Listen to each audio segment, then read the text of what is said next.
प्रिय छात्रों, आइए हम लोग कुछ और मुहावरा देखते हैं। तो जैसा कि आप पहले मुहावरे में देख रहे हैं, आंखें सेकना। आप देखते हैं कि जब हमें ठंड लगती है तो हम हाथ सेकते हैं, अपना पैर सेकते हैं, कमर में दर्द होने पर कमर को सेकते हैं, लेकिन यहाँ आंखें सेकने की बात हो रही है। जब हम कमर को सेकते हैं तो हमें आराम मिलता है, ठंड से बचने के लिए हाथ को सेकते हैं तो आराम मिलता है, लेकिन आंख सेकते हैं तो हमारी आंखों को आराम मिलता है। अब यह किस सेंस में आराम मिलता है? जब हम अपनी मनपसंद चीज़ों को देखते हैं या हमें जिन चीज़ों में ज़्यादा अभिरुचि होती है, इंटरेस्ट होता है, उन चीज़ों को हम देखते हैं तो हमारी आंखों को मज़ा आता है। तो इसीलिए इसका प्रयोग किया गया है, आंखें सेकना। तो हम लिखेंगे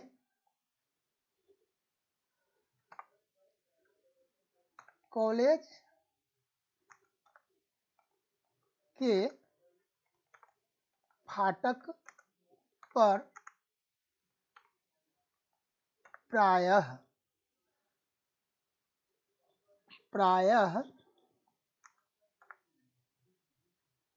लड़के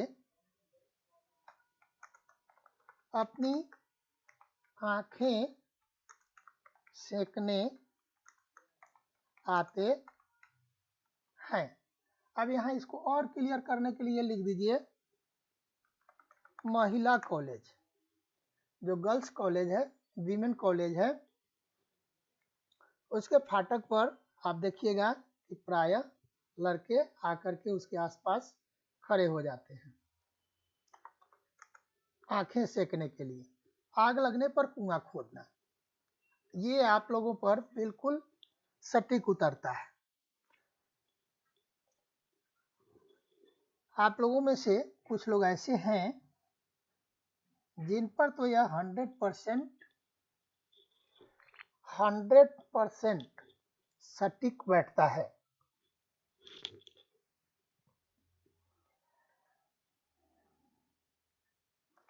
परीक्षा सिर पर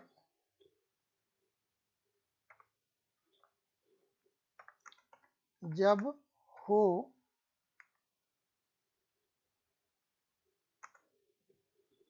और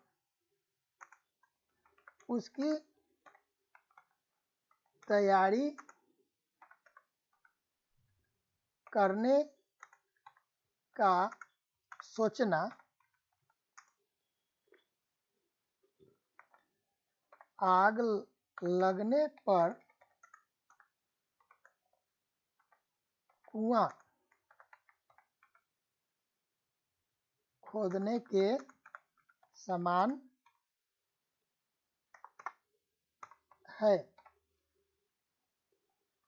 परीक्षा जब सिर पर आ जाती है, एकदम नज़दीक आ जाती है, 2 दिन 4 दिन बाकी रह जाता है, तब आप उसकी तैयारी करने का सोचते हैं, तो ये कुआं खोदने के समान ही है आग लगने पर। तो जब आग लग जाए और तब आप कुआं खोदने जाते हैं तो तब तक पूरा घर जल जाएगा जब तक आपका कुआं तैयार होगा। तो यही इसके कहने का मतलब है। ये आगा पीछा करना, हिचकिचाना। साधारण वाक्य है, राम को जब भी कोई काम कहो, जब भी कोई काम करने के लिए कहो, वह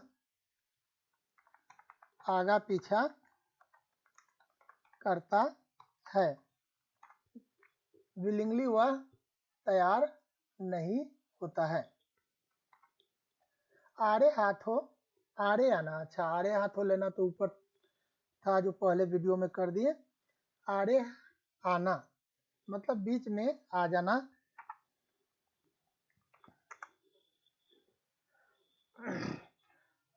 तो जिसका मतलब होता है कि कोई ऐसी परिस्थिति आकर के खड़ी हो जाए जो आपको अपने काम में सफलता नहीं मिले, उसको बोलते हैं आरे आना। मेरा मकान कब बनकर तैयार हो गया होता, लेकिन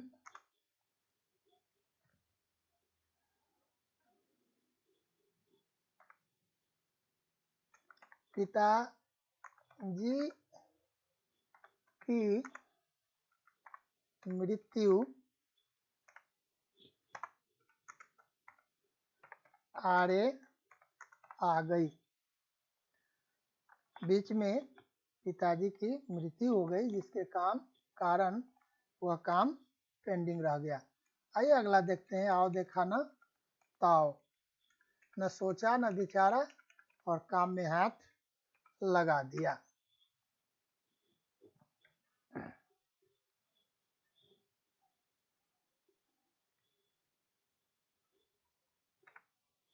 बदमाशों ने न आओ देखा न ताओ और मोहन को पीटना शुरू कर दिया। आप दूसरा वाक्य भी बना सकते हैं। जिस मुहावरा का मतलब ही होता है कि कोई भी वाक्य बनाइए उसका अर्थ क्लियर हो जाना चाहिए, अर्थ स्पष्ट हो जाना चाहिए। आसमान पर चढ़ा देना कहने का मतलब कि किसी को इतना लाड प्यार दे देना, उसके काम को इतना अप्रिशिएट कर देना कि वह आसमान पर चढ़ जाए। तो हम यहाँ वाक्य बनाएंगे, दर्शकों ने कलाकार को आसमान पर चढ़ा दिया। इस तरह से हमारा यह वाक्य हो गया। यहाँ अंडरलाइन करना भूल गए थे, ये देख लीजिए। आसमान पर चढ़ा दिया कलाकार को दर्शकों ने, मतलब उसकी खूब प्रशंसा की, उसने ऐसा कार्यक्रम ही प्रस्तुत किया, ऐसा प्रोग्राम दिया। दिमाग आसमान पर होना, बहुत घमंडी होना।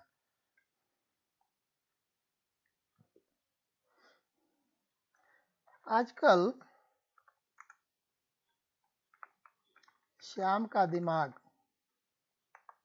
कुछ लोग यहाँ सातवें आसमान का भी प्रयोग कर देता है, सातवें आसमान पर होना, उसका दिमाग सातवें आसमान पर, लेकिन इसका यही मतलब है कि बहुत घमंड हो जाना। आजकल श्याम का दिमाग आसमान पर है, इसलिए वह क्या करता है,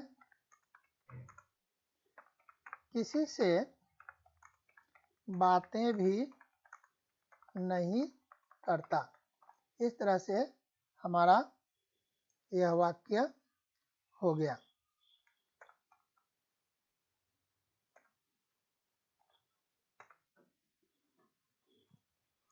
अब आइए हम लोग अगला देखते हैं। अगला है आंखों के आगे अंधेरा छाना, बदहवास हो जाना, कुछ समझ में ना आना। इसका एक और मतलब है ना, कुछ समझ में न आना, कुछ समझ में न आना। इससे हम वाक्य बनाएंगे,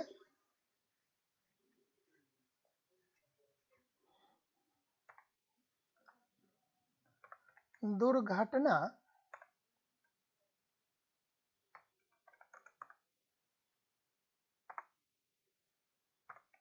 होते ही हमारी आंखों के सामने अंधेरा छा जाता है। यह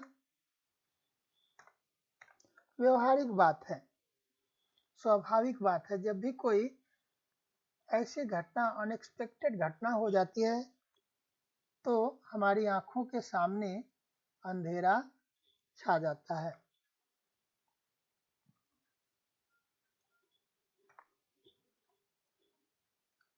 आइए अगला देखते हैं। अगला है हमारा पलकों पर बिठाना। आंखों को जो ढक करके, जो भाग हमारी आंखों को ढक करके रखता है उसको हम पलक बोलते हैं, और वही खुलता है और बंद होता है। और उस पर किसी को बैठाने की बात हो रही है, उस पर किसी को बिठाने की बात हो रही है। इसका मतलब हुआ कि जो हमारी आंखों में बैठा हुआ है, जो हमारे दिल में बैठा हुआ है, वास्तव में वह हमारे लिए बहुत ही आदरणीय, सम्माननीय और प्यारा होगा। तभी तो हम इसे एक वाक्य बनाएंगे।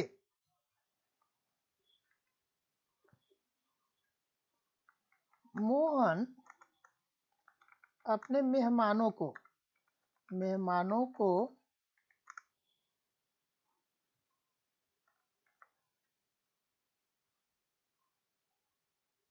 अपनी पलकों पर बिठाता है। जब कोई आपके घर जाता है तो आप बहुत आदर देते हैं, बहुत स्नेह देते हैं, उसी को बोलते हैं पलकों पर बिठाना। आइए अगला देखते हैं। आसमान टूटना, बहुत बड़ी विपत्ति आ जानी, बहुत बड़ा संकट आना, बहुत बड़ा आफत आ जाना। जवान पुत्र की अकस्मात मृत्यु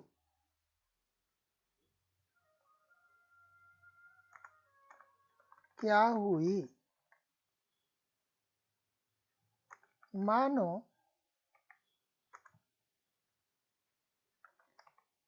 सीताराम जी पर आसमान ही टूट पड़ा। इस तरह से हमारा यह हो गया।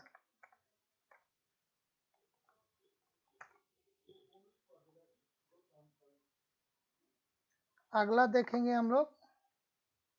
आनन फानन में, शीघ्र, बहुत जल्दी।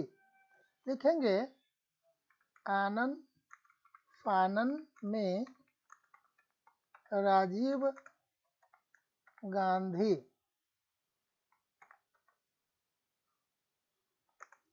की मृत्यु की खबर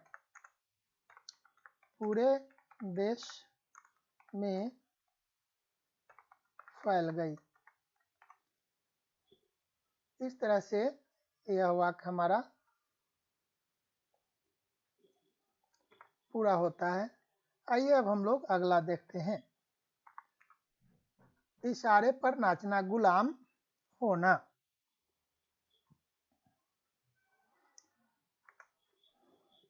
लिख देंगे राम हमेशा सीता की के इशारे पर नाचता है। चलिए हम लोग राम जी को ही नचाते हैं, और नाचे भी थे, क्योंकि सीता जी ने कहा था कि हिरण को मार करके और उस हिरण को मार करके उसके स्किन को ला देने के लिए, तो वे जा करके ला दिए थे और बड़ी लेने चले गए थे, लाए नहीं, और बहुत बड़ी मुसीबत में फंस गए थे। तो कभी कभी होता है कि आदमी इशारे पर नाचने के कारण बड़ी से बड़ी मुसीबत में फंस जाता है। तो हमने यहाँ राम जी को ही सीता के इशारे पर नचा दिए। इधर की उधर लगाना, चुगली करना, हाँ ये तो आप लोग बड़ी आसानी से बना लेंगे। फिर भी मैं एक वाक्य लिख ही देता हूँ। रीता हमेशा इधर का उधर लगाती है। यह वाक्य हो गया, लेकिन देखिए ये उधर गायब हो गया। तो इधर का उधर लगाती है, ये हो गया। आइए अब हम लोग अगला देखते हैं। अगला है इस हाथ से लेना और उस हाथ से देना, एकदम खड़ा खड़ी लेन देन, है ना। ना मेरा आपके यहाँ कुछ बाकी, ना आपका मेरे यहाँ कुछ बाकी। इसको बोलते हैं खड़ा लेन देन। इस हाथ से लेना और उस हाथ से देना। राम हमेशा इस हाथ से लेता है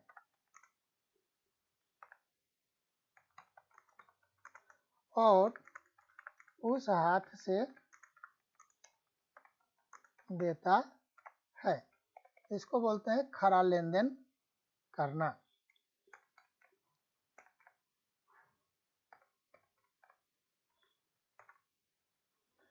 आइए अगला देखते हैं।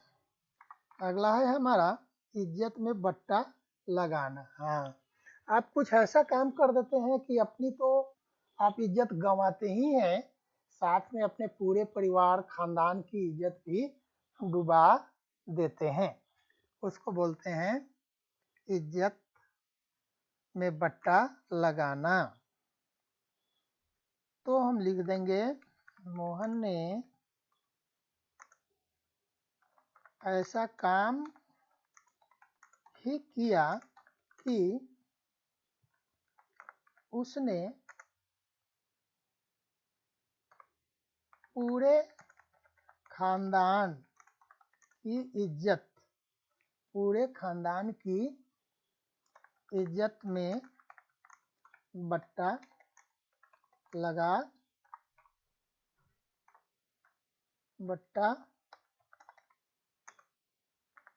लगा दिया।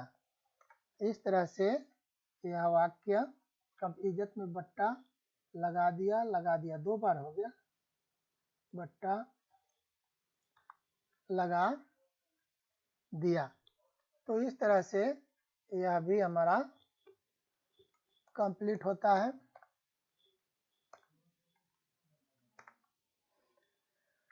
तो आशा करता हूँ कि आप लोगों को यह समझ में आएगा और ईमानदारी पूर्वक देखिए, समझिए और फिर मेरी मेहनत का फल आप लोग प्राप्त कीजिए।